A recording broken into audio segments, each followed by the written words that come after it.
Every second, tens of millions of dollars are being created out of thin air. Right now, money is being printed, injected into the economy, and changing the value of every dollar in your pocket. But if governments can print unlimited money, why do taxes exist? Why does poverty still exist? Why doesn't the government just print more and make everyone rich? The truth is, money printing is one of the most powerful and dangerous tools in economics, and the decisions behind it aren't as straightforward as they seem. The impact of money printing extends far beyond increasing the number of banknotes in circulation. It has deep consequences that ripple through financial markets, consumer prices, and even global trade. Governments do print money, but not in the way you might think. It's not like someone in a back room is running off stacks of cash on a high-speed printer whenever they need to pay for something. The process is controlled, calculated, and influenced by central banks, economic policies, and global markets. In fact, when people imagine money being printed, they typically think of physical cash. But in reality, most of the money that gets created is digital, numbers added to bank reserves, which never even take the form of paper bills. Now, most of you might be wondering how much money is actually printed every year, and who decides how much new cash enters circulation. The numbers will shock you. Each year, central banks like the Federal Reserve in the US or the European Central Bank in the EU determine how much new currency needs to be printed. In the United States, for example, the Bureau of Engraving and Printing produces roughly $200 billion worth of new paper money annually. But here's where it gets interesting. This isn't actually new money being added to the economy. A large chunk of it is simply replacing old, worn-out bills that are taken out of circulation. In reality, the total amount of money in the economy, both physical and digital, is controlled by a much bigger force, monetary policy. Now, let's take a step back and ask, how is new money really created? The real money printing happens behind the scenes, not with physical cash, but through digital balances created by central banks. When the Federal Reserve, for example, wants to inject more money into the economy, it doesn't crank up a printing press.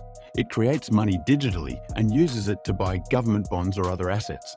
This process, known as quantitative easing, allows the government to increase the money supply without printing a single physical dollar. It's essentially a way to stimulate economic activity by lowering interest rates and making borrowing cheaper. To put this into perspective, let's talk about what happened in the wake of the 2008 financial crisis.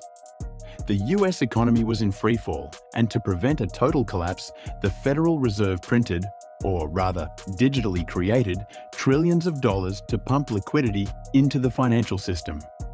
This move helped stabilize markets, but it also set a precedent. When the COVID-19 pandemic hit in 2020, governments once again turned to massive money creation to keep economies afloat. The result being more than $5 trillion being injected into the US economy in just a matter of months. But here's the catch. More money doesn't always mean more wealth. If printing money made everyone rich, Zimbabwe, Venezuela, and Weimar Germany would have been the wealthiest nations in history. Instead, they suffered hyperinflation so extreme that money became worthless. In Zimbabwe in the early 2000s, inflation skyrocketed so fast that a loaf of bread went from costing a few Zimbabwean dollars to billions. People had to carry stacks of cash just to buy basic necessities. The government printed money to cover its debts and boost the economy, but instead, it destroyed its currency. So why does the US or other major economies not collapse when they print money? The answer lies in demand for the currency. The US dollar, for example, is the world's reserve currency, meaning countries around the globe use it for international trade and as a store of value. As long as there's demand for dollars, the US can print more without immediate catastrophic effects. But even the dollar has its limits. Every time the government prints more money, it dilutes the existing supply, making each dollar worth slightly less, a process commonly known as inflation. Inflation itself isn't always bad according to economics.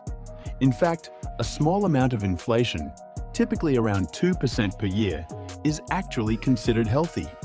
It encourages spending, investment, and economic growth.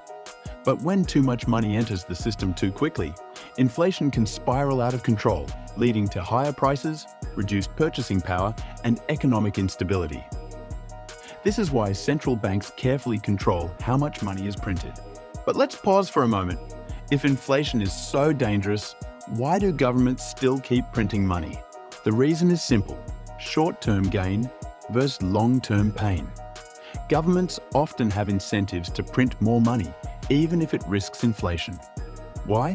Because more money means easier access to debt. When a government wants to spend more than it collects in taxes, it borrows money by issuing bonds. The central bank can then buy those bonds, effectively financing government spending with newly created money. This is why during times of crisis, like wars, recessions, or pandemics, governments tend to print far more money than usual. Take the COVID-19 pandemic as an example. In just a few months, the US government injected trillions of dollars into the economy through stimulus checks, unemployment benefits, and business relief programs. This money didn't come from increased tax revenue. It was created through government borrowing and central bank intervention. The result? A rapid increase in the money supply, followed by one of the highest inflation rates in decades. But here's a deeper question. Where does all this new money actually go? You might think it ends up in the hands of everyday people, but that's not entirely true. When central banks inject money into the economy, it often enters through the financial system first, benefiting banks, corporations, and investors before it trickles down to the average person. This is why, despite trillions being printed, the wealth gap continues to grow. Those who own assets like stocks and real estate benefit from rising prices, while those who rely on wages see their purchasing power decline. And that's the reality of money printing, an invisible force shaping our economy, our wealth, and our future. So the next time you hear about trillions being printed, you'll know exactly what's going on behind the scenes. But this raises an even bigger question. If the entire financial system depends on printing more and more money, what happens when the system finally cracks? Exactly something that happened during the 2008 bubble burst, affecting people, governments, and countries on a global scale.